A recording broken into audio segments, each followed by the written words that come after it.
হে hello everyone, মৌরিস ক্রিয়েশনে তোমাদের সবাইকে welcome.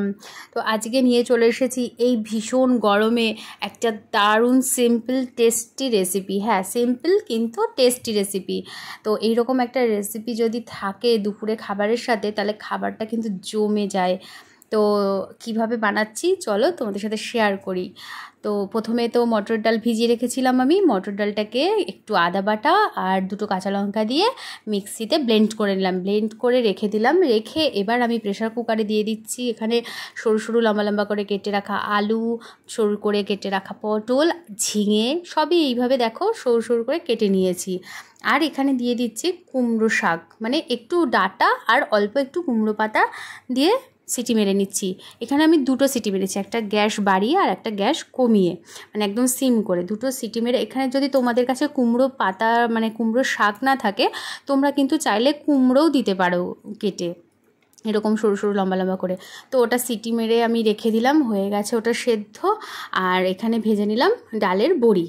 ডালের বড়িটা ভেজে আমি এখন তুলে রাখছি।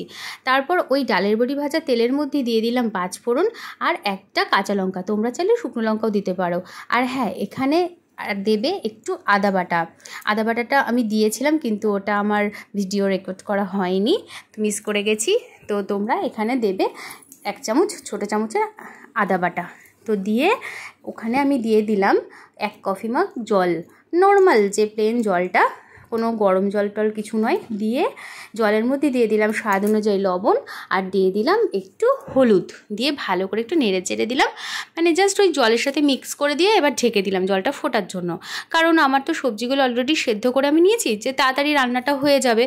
তো সেই জন্য অনেকে আবার কি করে, যে সবজিগুলো মানে যে একদম কাঁচা সবজিটা কেটে রাখা, ওটাই ডিরেক্ট একদম ওই জলে দিয়ে সেদ্ধ করে। তো আমি অতটা টাইম আমার কাছে ছিল না, সেজন্য আমি সবজিটাকে সেদ্ধ করে নিয়েছি। আর এখানে কিন্তু দেখো আমি সবজি সেদ্ধটা দিয়ে দিচ্ছি, আর তার মধ্যে যে জলটা ছিল সেই জলটাও কিন্তু আমি সবজি সেদ্ধর জলটা দিয়ে দিলাম। তাহলে তো সবজি সেদ্ধর যে ভিটামিন প্রোটিন যাই থাকুক না কেন, ফাইবার, সবই আমি পেয়ে গেলাম, তাই না? কোনো কিছু তো আর নষ্ট হলো না, বাদও গেল না।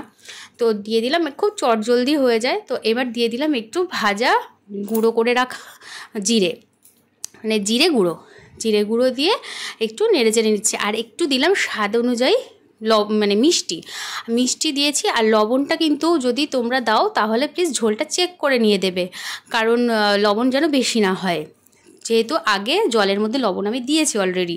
তো এবার আমি এর মধ্যে ঝোলটা যখন ফোটা শুরু করলো, তো তার মধ্যে দিয়ে দিলাম যে আমি মানে পেস্ট করে রেখেছিলাম মটরের ডালটা, সেই মটর ডালটাকে বড়ার মতো করে এখানে একটু একটু করে ছোটো ছোটো করে দিয়ে দিলাম এই ঝোলটার মধ্যে। দিয়ে এই যে দেখো কি সুন্দর হয়ে গেছে, কালারটাও খুব সুন্দর লাগছে। এটা না বেশি হলুদ যায় না, মানে একদম শুক্তো টাইপের হয়, কিন্তু তেতো যাবে না এই তরকারিতে।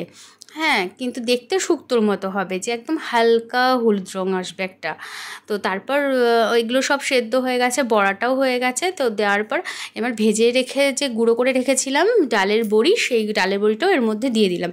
দিয়ে এবার একটু ঘি দেব, ঘি দিয়ে ব্যাস একদম রেডি তরকারি। জাস্ট বাড়িতে বানিয়ে একবার ট্রাই করো, ট্রাস্ট মি, এটা দারুণ লাগবে। তোমরা এই দিয়েই 1 থালা ভাত খেয়ে নেবে, মানে মাছ মাংস তোমরা মানে দিলেও খেতে চাইবে না, এতটাই সুস্বাদু আর এতটা সহজ, এত সুন্দর একটা সিম্পল রেসিপি। এই রেসিপিটার নাম কি বলো তো? এটার নাম হচ্ছে ঝিঙের জল বড়া।